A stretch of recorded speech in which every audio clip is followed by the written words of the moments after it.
Pew Research just came out today, actually, that I don't know if you saw it, America's image abroad rebounds with transition from Trump to Biden.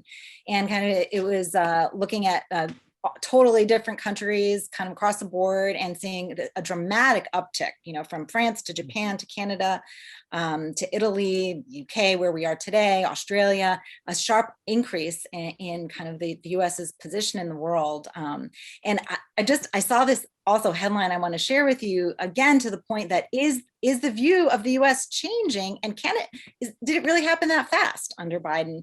I was looking at some headlines before we met today, and looking at Biden's announcement to give out the global vaccines. And Al Jazeera actually said, this was their subhead: the US president cast the plan as a bold move that shows the country recognizes its responsibility towards the world. And I haven't seen that kind of a headline in the last 4 years. The country recognizes its responsibility towards the world. I don't know, can we sell that to the American public? Some of it will be hard. I agree with you. And history suggests that it's an uphill slog on that, poll after poll. I love teaching this to students because, when you triangulate foreign policy polling on, say, humanitarian relief or large scale development projects abroad, in the specific, Americans often support it. If you can give them a strong case for why one specific intervention matters. But in the abstract, as we all know, Americans tend to think that much more aid is given by the country and that is not that is not beneficial to the nation, right? In fact, it's the tiniest smidgen of the annual budget. So, but zooming out even further, sort of the 30,000-foot view, I think you're highlighting precisely the right things, right? So the Biden administration is slowly building through vaccine diplomacy, now buying 500 million Pfizer vaccines and distributing them globally, a kind of genuinely altruistic global public health strategy that you can then make the foundation for some of the other more difficult pieces. It's hard in the midst of a pandemic. I think this is one thing that can be sold, right? Americans want to be part of the solution, if for no other reason than for selfish reasons, right? That they can travel globally, that the world economy will be working, that they'll benefit tangibly, most likely from this. Even if they don't necessarily believe in vaccines, they know other people do.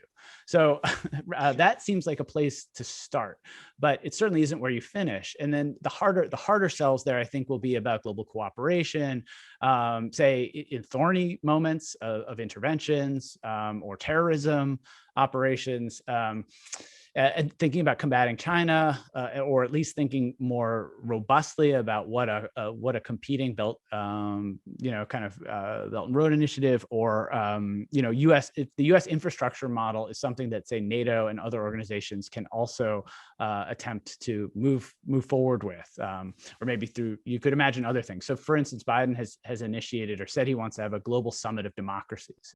What does that mean? What does that practically mean in terms of the payoff in policy and international relations? And then back to your point, Tatiana, which is a good one, will that sell with the American population? What if it's, hundreds of billion-dollar commitment? What if it's several trillion dollars over a decade? At what point isn't wider American population going to be unhappy with that? That gets to Nick's early point.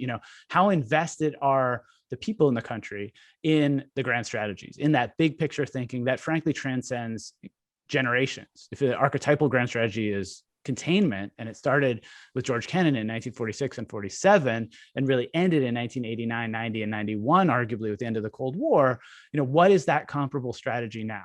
Not every president can have something that robust, that virtually none can, in fact. And what's the commitment of the people to that, to pursuing that? Because if you think about the long-term costs to the U.S. that we're still bearing in terms of base structures and collective security, some people might doubt those Cold War commitments in a way that they didn't in 1980 or in 1963.